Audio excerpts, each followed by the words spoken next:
그런데 그로부터 9년 뒤인 1444년 1월 11일 장미는 궁녀 인생 최대의 위기 상황에 직면하고 맙니다.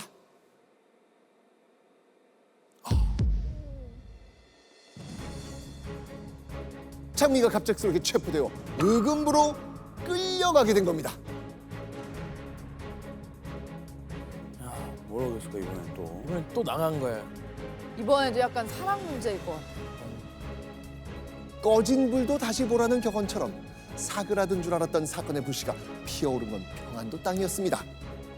궁녀 장미와 어울렸다는 이유로 평안도 여연으로 쫓겨나 생활하던 신이군 이인이 9년 전 장미와의 스캔들이 억울하옵니다 라고 하면서 평안도 관찰사에게 호소했던 겁니다. 신이군 이는 대체 뭐가 그토록 억울했을까요? 김경재가 시녀 장미와 교결하여 혹 잔치를 베풀어 즐기며 마시고 유숙하기도 하며 혹 서로 물건을 주고받기도 하고 높은 산에 올라 답청도 하여 아니하는 바가 없었습니다. 자, 이인의 말을 쉽게 풀이하면 이런 겁니다. 궁녀 장미랑 진짜로 사귄 건 김경재입니다.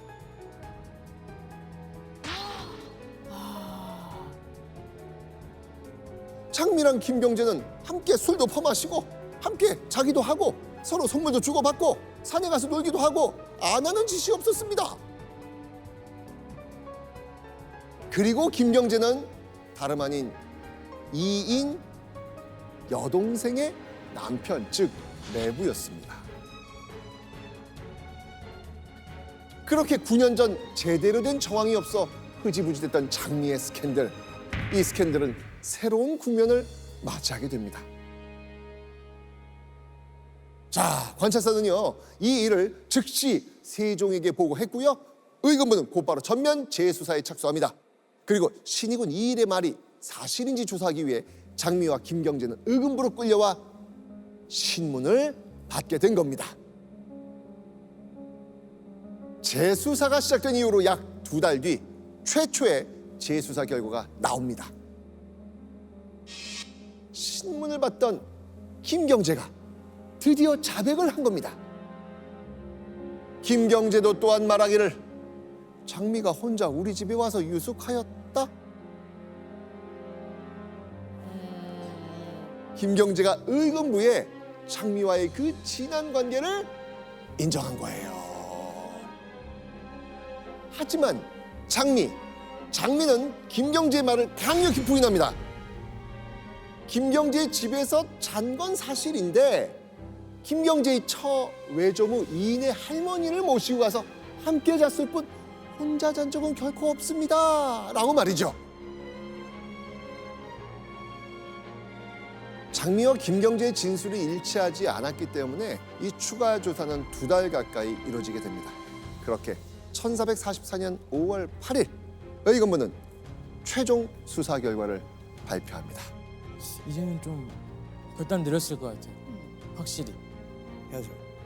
의금부는 궁녀의 신분으로 남자들과 놀아난 장미에게 참수형을 내립니다.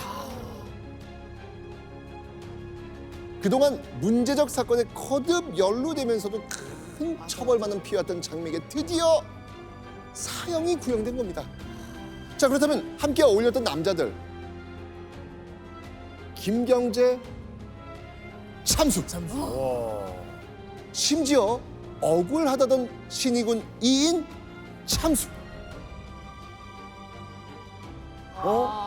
참수형이 떨어져요. 아니, 근데 왜 신의군도 참수죠? 네. 재수사를 하다 보니까 장미와 깊은 교제란 건 김경재만이 아니었던 거예요. 자신의 집에서 장미를 재운 게 사실이었을 뿐만 아니고요. 신이군 이인 역시 이 장미와 사사로이 선물을 주고받고 서로 친밀하게 붙어앉아 검은 고도 탄 사이였던 겁니다. 9년 전 밝혀지지 않았던 사실들이 재조사 과정에서 모조리 드러난 거예요. 자업자득이다. 그런데 에이. 설마 아니죠? 보고를 들은 세종은 의금부의 구형을 뒤집습니다. 그리고 이런 판결을 내립니다. 이인은 여연에 다시 귀양 보내고 김경재는 무창에 관노로 삼게 하라.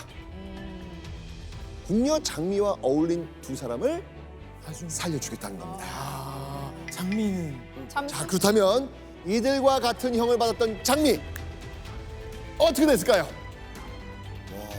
이게 또 참수인데요? 이건 무조건 참수 아닌가요? 근데 너무 눈 많이 감아줬어요. 근데 이미 불사조예요. 너무 많이 살아났기 때문에 이제는 좀 결판을 지어야 됩니다. 맞아요.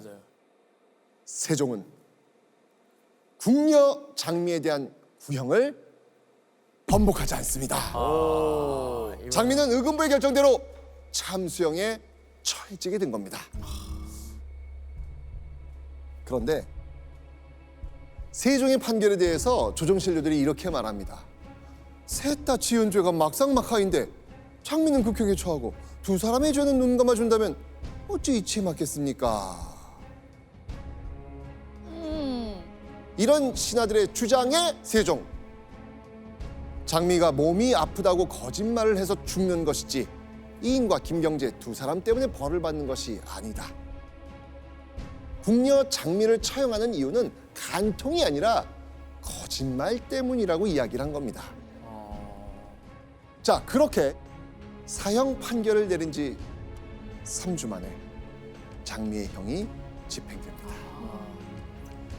심지어 장미 부모님의 재산을 몰수하고 아버지는 귀양 보내며 어머니와 형제들은 모두 관노비로 삼게 하는 후속 조치까지 이루어집니다. 아, 진짜요? 진짜요? 거기까지 아, 갔어요? 이거 너무 좀 심한데. 태종 이방원을 때린 사건을 시작으로 세종대까지 끊임없이 스캔들에 연루됐던 궁녀 장미. 결국 그녀는 궁녀로서의 본분을 지키지 못한 죄로 목숨을 잃게 된 겁니다.